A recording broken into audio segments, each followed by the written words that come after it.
छाए रहे बादल। तापमान में 2 से 3 डिग्री गिरावट के आसार। 20 फरवरी को कुछ क्षेत्रों में हल्की बारिश की संभावना।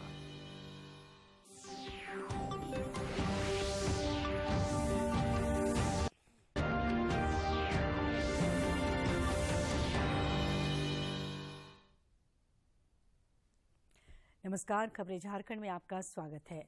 मैं हूं सरोज झा और समाचारों में आगे बढ़ने से पहले ये संदेश। देश के कई हिस्सों में कोरोना संक्रमण तेजी से फैल रहा है। हमारी अपील है कि आप सतर्क रहें और 15 से 18 वर्ष के किशोरों सहित अन्य लोगों के टीकाकरण में मदद करें। कोरोना वायरस के नए स्वरूप ओमिक्रॉन से चिंता बढ़ी है। सुरक्षित रहने के लिए कृपया 3 सरल उपायों का पालन अवश्य करें। मास्क पहनें, 2 गज की सुरक्षित दूरी बनाए रखें, हाथ और चेहरा साफ रखें। कोविड से संबंधित किसी भी जानकारी और मार्गदर्शन के लिए राष्ट्रीय हेल्पलाइन नंबर 011-2397-8046 और 1075 पर संपर्क करें। और अब समाचार विस्तार से। प्रधानमंत्री नरेंद्र मोदी ने आज वीडियो संदेश के माध्यम से ऊर्जा और संसाधन संस्थान टेरी के विश्व सतत विकास शिखर सम्मेलन के उद्घाटन सत्र को संबोधित किया। इस मौके पर उन्होंने कहा कि केंद्र सरकार ने पर्यावरण के संबंध में अपने सभी वायदों को पूरा करने का प्रयास किया है। श्री मोदी ने प्रधानमंत्री उज्ज्वला योजना और कुसुम योजना का उल्लेख करते हुए कहा कि इससे पर्यावरण को संरक्षित करने में मदद मिली है। प्रधानमंत्री ने ग्रीन हाइड्रोजन पर और अधिक काम करने की जरूरत बताई।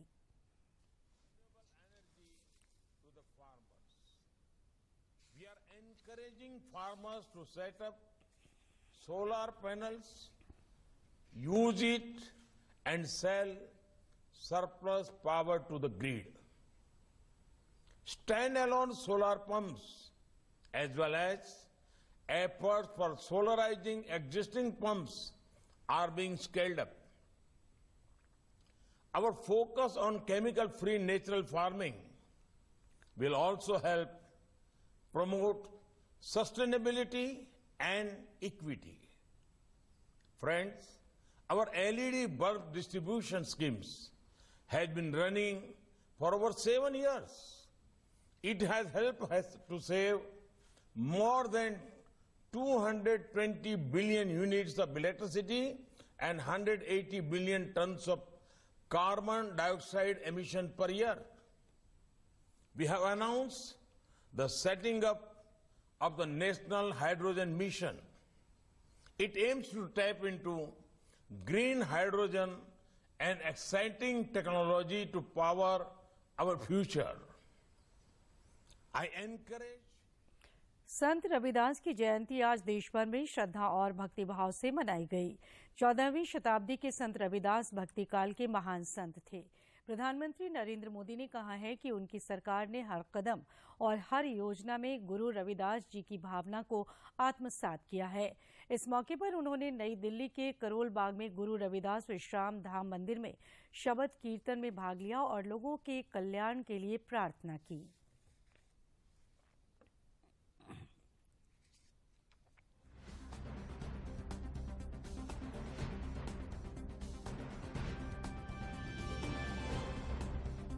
प्रधानमंत्री नरेंद्र मोदी ने रविदास जयंती के अवसर पर दिल्ली में करोल बाग स्थित श्री गुरु रविदास विश्राम धाम मंदिर में प्रार्थना की।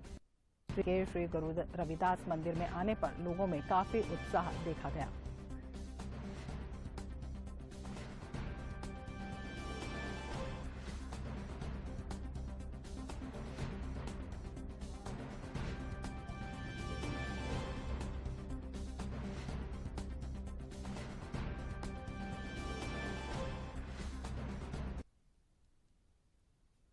राष्ट्रपति रामनाथ कोविंद ने रविदास जयंती पर बधाई दी है। अपने संदेश में राष्ट्रपति ने कहा कि गुरु रविदास एक महान संत, कवि और समाज सुधारक थे, जिन्होंने जीवन पर्यंत सामाजिक कुप्रथाओं को दूर करने और समाज में एकता लाने का प्रयास किया। आपसी प्रेम और समानता की भावना का संदेश दिया। शांति और बंधुत्व की उनकी शिक्षा पहले से कहीं अधिक प्रासंगिक है। राष्ट्रपति ने कहा कि गुरु रविदास ने हमेशा अपने अनुयायियों को कड़ी मेहनत, परिश्रम और सहनशीलता के मार्ग पर चलने के लिए प्रोत्साहित किया है। आइए हम गुरु रविदास जी द्वारा दिखाए गए मार्ग पर चलने का संकल्प लें और समानता और सद्भाव पर आधारित समाज के निर्माण में योगदान दें। राज्यपाल रमेश बैस ने संत रविदास जयंती पर उनका नमन करते हुए कहा कि संत शिरोमणि रविदास ने समाज में अपने विचारों से आध्यात्मिक चेतना को जागृत करने का काम किया। इधर मुख्यमंत्री हेमंत सोरेन ने रविदास जयंती पर राज्यवासियों को अपनी शुभकामनाएं दी। मुख्यमंत्री हेमंत सोरेन से आज रांची में केंद्रीय रिजर्व पुलिस बल सीआरपीएफ के एडीजी नितिन अग्रवाल और आईजी श्री राजीव सिंह ने मुलाकात की और राज्य में नक्सलियों के विरुद्ध जारी अभियान से अवगत कराया। मुख्यमंत्री ने नक्सल प्रभावित क्षेत्रों में अभियान की गति को और बढ़ाने का निर्देश अधिकारियों को दिया। इस अवसर पर पुलिस महानिदेशक नीरज सिन्हा, मुख्यमंत्री के प्रधान सचिव राजीव अरुण एक्का, मुख्यमंत्री के सचिव विनय कुमार चौबे भी मौजूद थे।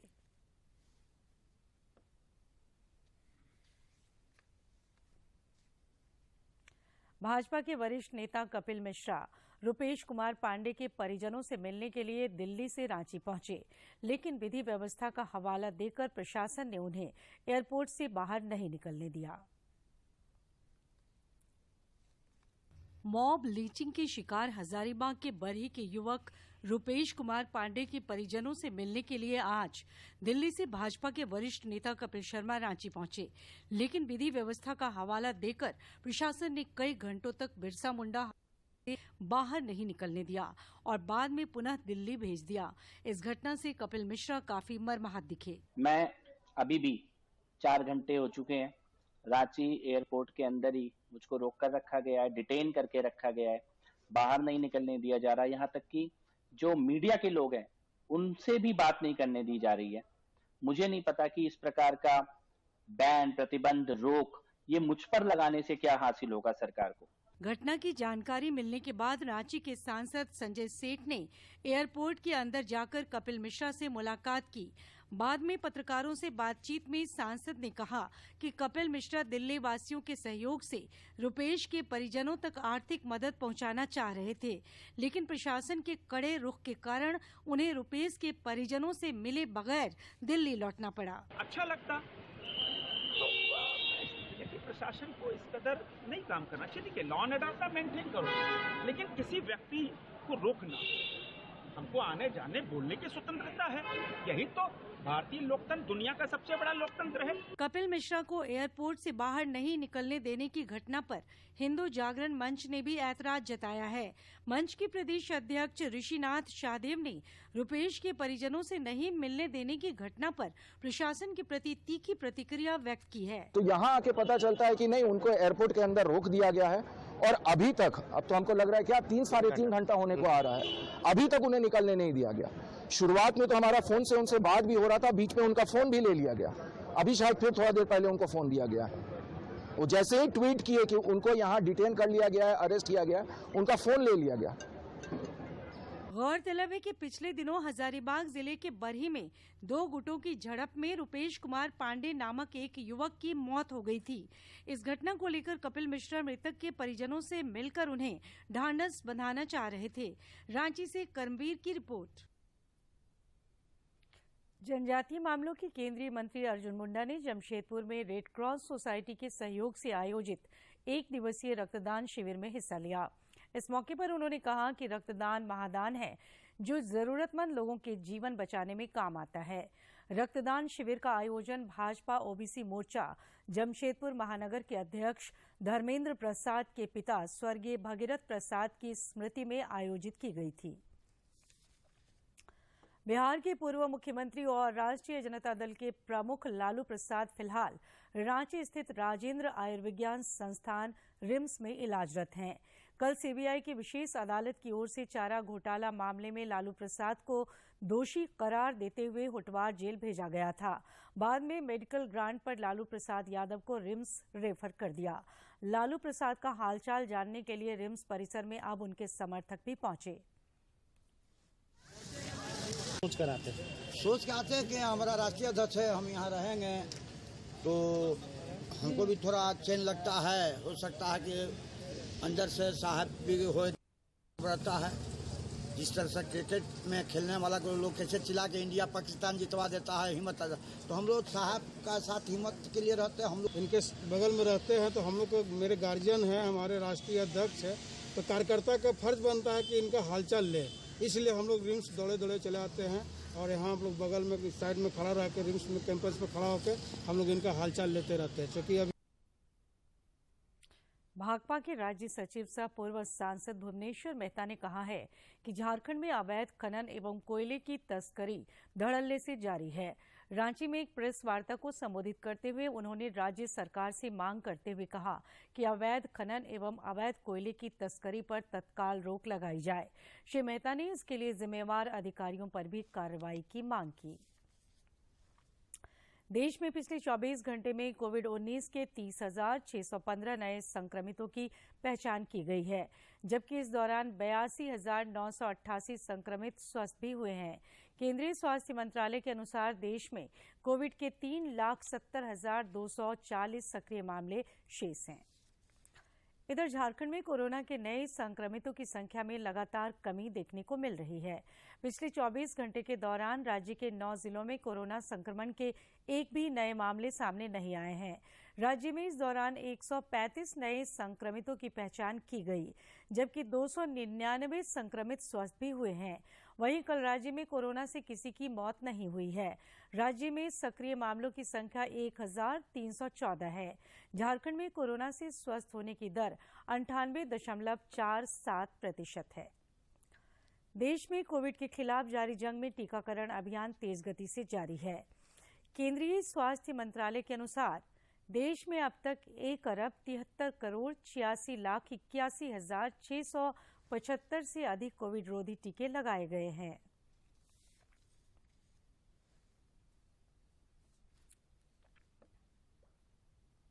और इस समय लेते हैं समाचारों में एक छोटा सा विराम।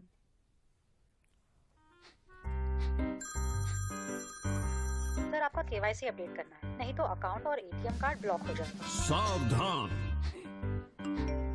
सावधान, 2.5 करोड़ का इनाम मुझे। देखिए, अनजाने कॉल्स, फर्जी ईमेल्स, लिंक्स और जाली ऐप से अपना पिन, ओटीपी, पासवर्ड कभी भी किसी के साथ शेयर न करें। आप रहेंगे सावधान तो नहीं होगा नुकसान। आरबीआई कहता है, जानकार बनिए, सतर्क रहिए। विराम के बाद खबरें झारखंड में आपका फिर से स्वागत है। राजधानी रांची समेत राज्य के कई इलाकों में राजस्थान में बने पश्चिमी विक्षोभ का आंशिक असर देखने को मिल सकता है। मौसम विज्ञान केंद्र रांची के वैज्ञानिक अभिषेक आनंद ने बताया कि अगले 1 से 2 दिनों तक न्यूनतम तापमान में 3 से 5 डिग्री सेल्सियस तक का इजाफा हो सकता है। उन्होंने बताया कि आज और कल आसमान में आंशिक रूप से बादल छाए रहेंगे, जबकि 20 फरवरी को राज्य के कुछ हिस्सों में गरज के साथ हल्की बारिश के आसार हैं। विख्यात संगीतकार और गायक बप्पी लाहिड़ी का आज निधन हो गया। उन्होंने मुंबई के एक अस्पताल में अंतिम सांस ली। बप्पी लाहिड़ी फिल्मों में अपने कई मशहूर गीतों के लिए लोकप्रिय रहे। राष्ट्रपति रामनाथ कोविंद, उपराष्ट्रपति एम वेंकैया नायडू, प्रधानमंत्री नरेंद्र मोदी, सूचना और प्रसारण मंत्री अनुराग ठाकुर, राज्यपाल रमेश बैस और मुख्यमंत्री हेमंत सोरेन ने बप्पी लाहिड़ी के निधन पर गहरा दुख व्यक्त किया है।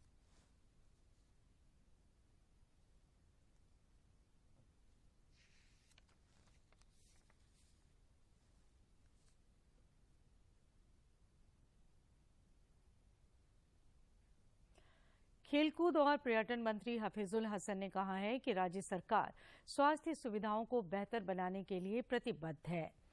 श्री हसन आज देवघर जिले के कल्याणपुर में स्वास्थ्य सुविधा केंद्र के उद्घाटन समारोह को संबोधित कर रहे थे। इस मौके पर उन्होंने कहा कि इस क्षेत्र में स्वास्थ्य सुविधा केंद्र के बनने से आसपास के लोगों को इलाज के लिए बाहर जाने की जरूरत नहीं पड़ेगी। इस मौके पर उपायुक्त सहित स्वास्थ्य विभाग के कई अधिकारी मौजूद थे। सर के द्वारा दीप प्रज्वलन एवं संचालन सर के द्वारा दीप प्रज्वलन। एक मिनट सर, रुक जाइए।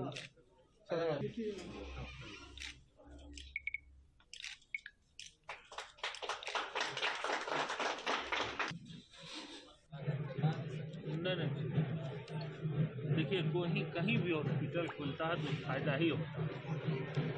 और ये नई पहल है।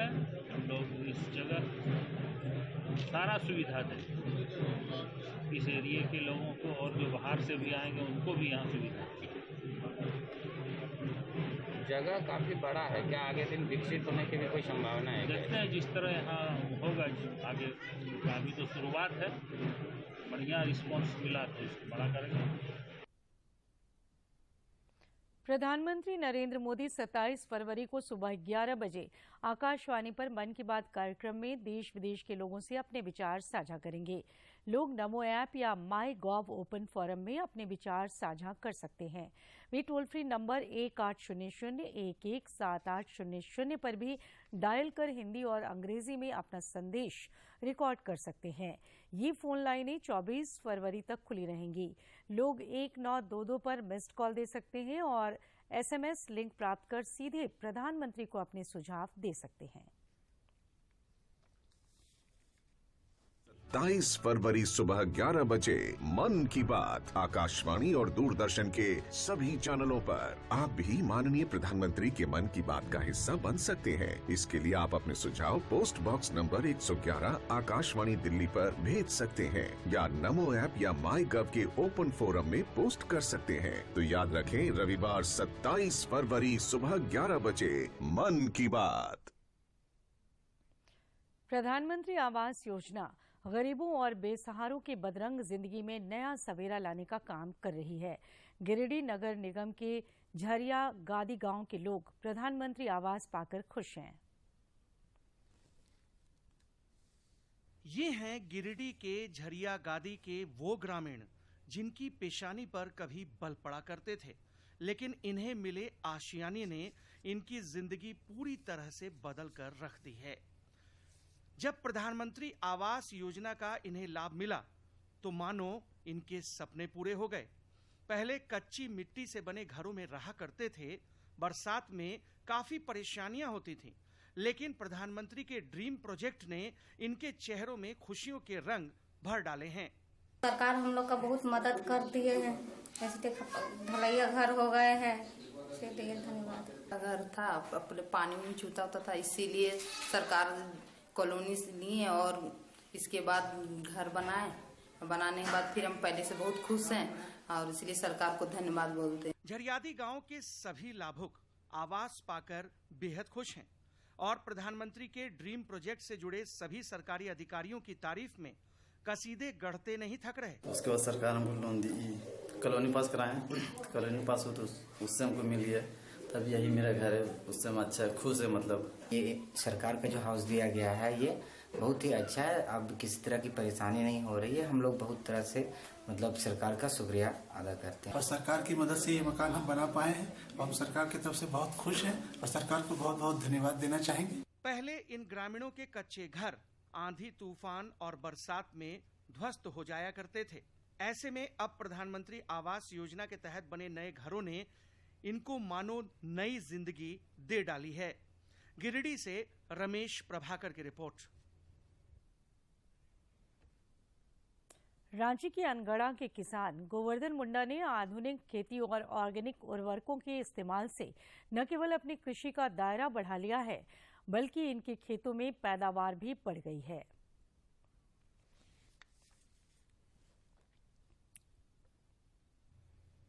रांची जिले के अनगढ़ा प्रखंड के रहने वाले गोवर्धन मुंडा भी प्रदेश के वैसे किसानों में ही हैं जो कल तक अपने खेतों से धान की एक फसल और थोड़ी बहुत आलू की उपज लिया करते थे, लेकिन अब इनका खेत सालों भर हरा भरा रहता है। इस बार तो इन्होंने केवल आलू की बम्पर पैदावार से लाखों रुपए कमाए हैं। पहले जैसे सिंचाई के अभाव में हम लोग कम खेती कर पाते थे, लेकिन ड्रिप लगने से हम लोग जो 25 डिसमिल में जितना पानी पटाते थे फ्लड इरिगेशन में, और ड्रिप के माध्यम से उतना पानी में हम लोग 1 एकड़ पटा सकते हैं। इसलिए ड्रिप लगाए और जितना पानी था 25 डिसमिल का, उसमें लगभग हम लोग का 1 एकड़ सिंचाई हो रहा है अभी। गोवर्धन अब अपने खेतों में मौसमी सब्जियां तो उगाते ही हैं, लाभ के दृष्टिकोण से इन्होंने तेलहन फसलों की खेती भी शुरू कर दी है। यह सब हुआ है कृषि के प्रति इनका नजरिया बदलने से। इन्होंने रासायनिक उर्वरकों को अलविदा कहा और खेतों के लिए पौष्टिक ऑर्गेनिक खादों का इस्तेमाल शुरू कर दिया है। पहले हम खुद लेबर का काम करते थे, अब लेबर काम करने नहीं जाते हैं। अब अपने खेत में काम करते हैं प्लस दूसरों को भी काम देते हैं हम। अपने नाम की तरह ही ट्रांसफॉर्मिंग रूरल इंडिया यानी टीआरआई का गोवर्धन जैसे किसानों की तकदीर बदलने में बहुत बड़ा रोल है। टीआरआई ने न केवल इन्हें वैज्ञानिक कृषि की सलाह और जानकारी दी, बल्कि जरूरत के संसाधन भी उपलब्ध कराए। जो है पहले से साधारण किसान था, तो हम लोग टीआरआई जो है अनगढ़ा में काम शुरू किए, तब उनको बुलाया गया था। उस तरह का बहुत सारा युवक को बुलाया गया था और उन लोग को ट्रेनिंग दिया गया था। थोड़ी सी जानकारी और कृषि के तौर तरीकों में बदलाव ने गोवर्धन की जिंदगी बदल दी। थोड़े ही दिनों में गोवर्धन प्रगतिशील किसानों में शुमार हो गए हैं। गोवर्धन मुंडा जो पहले किसी दूसरे के खेतों में काम किया करते थे, अब खुद एक बड़े किसान बन गए और ये सब उनके मेहनत का नतीजा है कि किस तरह से अगर उन्हें मदद किया गया तो उसके बाद उनके खेतों में जो ये फसल लहरा रही है, उनके जिंदगी में भी इसी तरह की बहार आ गई है। अपने सहयोगी अवधेश के साथ मैं दिवाकर कुमार, दूरदर्शन समाचार, अनगढ़ा। और अब कुछ खबर राज्य के विभिन्न जिलों से।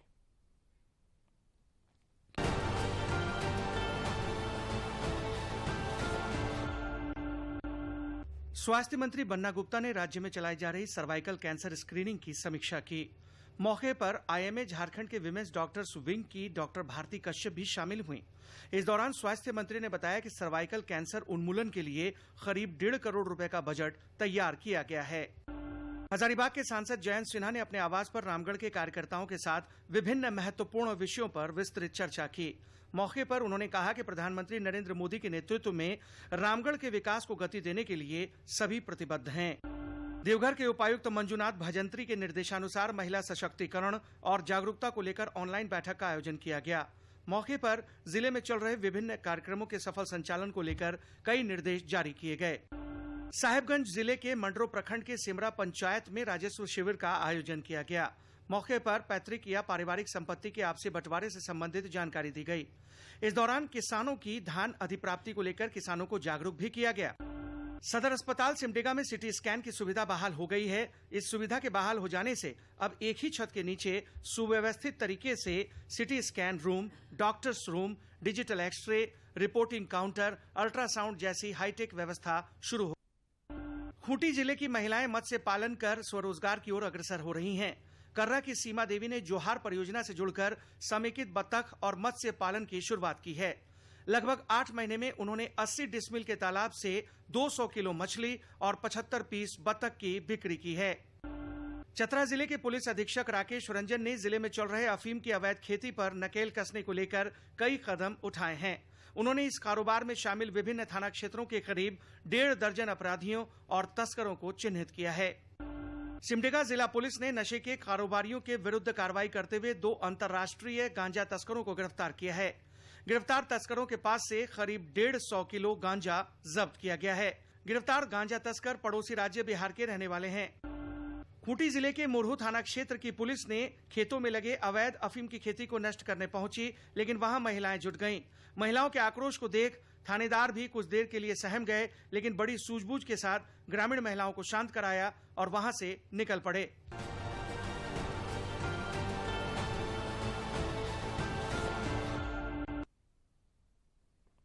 साहिबगंज जिले के राजमहल में आज राजकीय माघी पूर्णिमा मेले का उद्घाटन भाजपा विधायक दल के नेता बाबूलाल मरांडी ने किया। इस दौरान काफी संख्या में लोगों ने पवित्र गंगा में डुबकी लगाई और पूजा अर्चना की।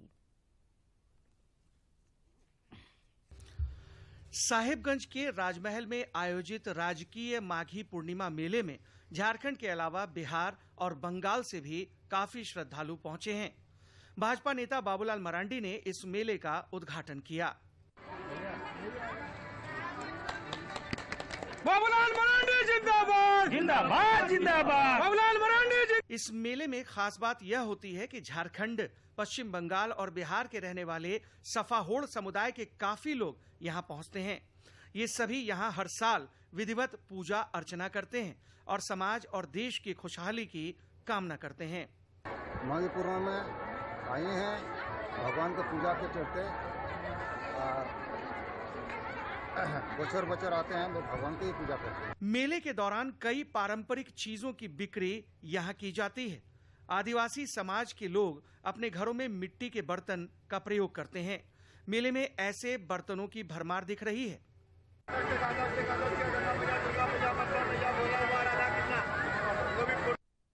और श्रद्धालुओं की भक्ति का यह मेला यहाँ कई दिनों तक चलेगा।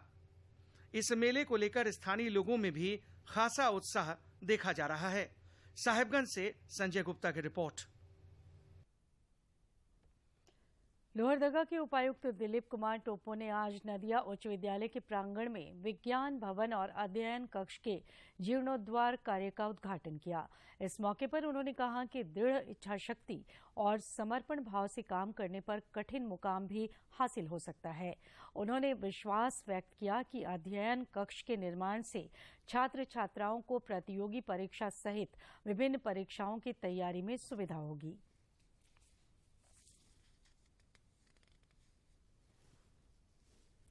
दूरदर्शन झारखंड पर पल पल की खबरों से जुड़े रहने के लिए आप हमारे social media platform Twitter, Facebook और यूट्यूब से जुड़ सकते हैं, क्योंकि खबरों से जितना बाखबर रहना जरूरी है, उससे ज्यादा जरूरी है सटीक, संतुलित और निष्पक्ष समाचार। हमारा ट्विटर हैंडल है DD न्यूज झारखंड और फेसबुक पेज है RNUDDK। आप हमें YouTube channel Jharkhand DD news पर भी देख और सुन सकते हैं।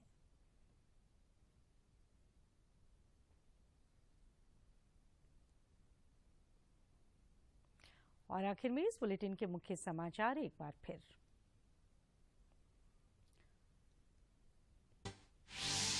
मुख्यमंत्री हेमंत सोरेन से आज CRPF के ADG और IG ने की मुलाकात। राज्य में नक्सलियों के विरुद्ध चलाए जा रहे अभियान की प्रगति से कराया अवगत। भाजपा नेता कपिल मिश्रा के बरही दौरे पर प्रशासन ने लगाई रोक। हवाई अड्डा से वापस भेजा दिल्ली। भाजपा सहित कई संगठनों ने सरकार के रवैये पर जताई नाराजगी। राज्य में कोरोना की रफ्तार पड़ी धीमी। 10 जिलों में 20 से कम सक्रिय मामले। टीकाकरण अभियान तेज गति से जारी।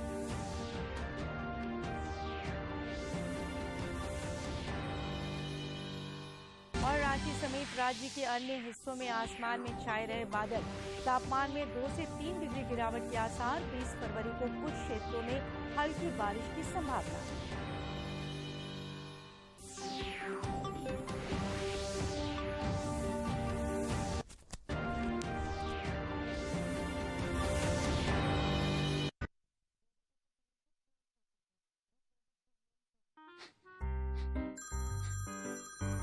सर, आपका KYC अपडेट करना है, नहीं तो अकाउंट और ATM कार्ड ब्लॉक हो जाएगा। सावधान सावधान। 2.5 करोड़ का इनाम मुझे। देखिए, अनजाने कॉल्स, फर्जी ईमेल्स, लिंक्स और जाली ऐप से अपना पिन, OTP, पासवर्ड कभी भी किसी के साथ शेयर न करें। आप रहेंगे सावधान तो नहीं होगा नुकसान। RBI कहता है, जानकार बनिए, सतर्क रहिए।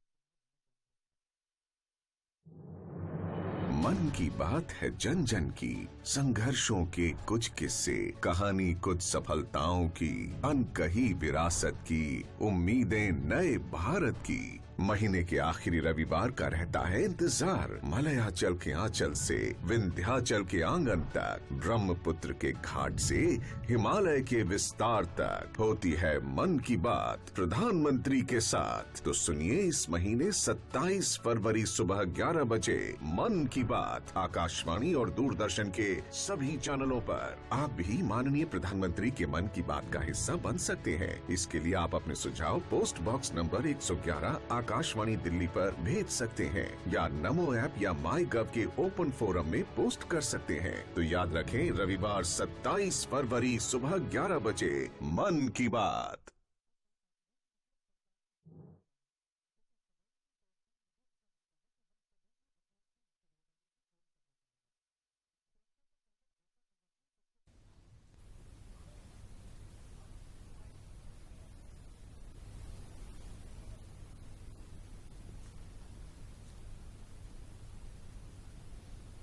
नमस्कार, दूरदर्शन में आपका स्वागत है।